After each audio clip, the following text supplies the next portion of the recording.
कधीच नाही चुकणार तुमचे फेवरेट टीव्ही शोज झी5 सोबत, तेही एकदम फ्री। भक्त प्रल्हादाच्या लक्षात आलं, शब्दामध्ये आपल्याला गुंतवलंय, आता मला याच्याकडे मागावं लागेल ना, कारण यांनी माझ्याकडे काय मागितलंय की तू माझ्याकडे काहीतरी मागावं, हीच माझी मागणी तुझ्याकडे आहे। तर त्यावेळेला भक्त प्रल्हादाने जे मागणं मागितलं ते फार गोड आहे। प्रल्हादजी म्हटले, देवा मी मागतो तुझ्याकडे काय, तर इथून पुढे कधीच तुझ्याकडे मागण्याची मला बुद्धी होऊ नये, हेच मागणं तुझ्याकडे माझं। अजिबात इथून पुढे बुद्धी नाही झाली पाहिजे तुझ्याकडे काही मागण्याची, असं देवाला उत्तर दिलं भक्त प्रल्हादाने। आणि तेच भक्त प्रल्हाद कलियुगामध्ये जन्माला आले, ते म्हणजे देहू गावामधले आमचे जगद्गुरु तुकाराम महाराज।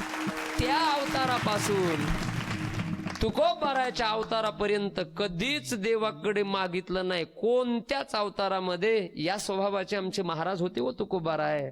झी5 ॲप डाउनलोड करा आणि पहा सर्व एपिसोड्स एकदम फ्री।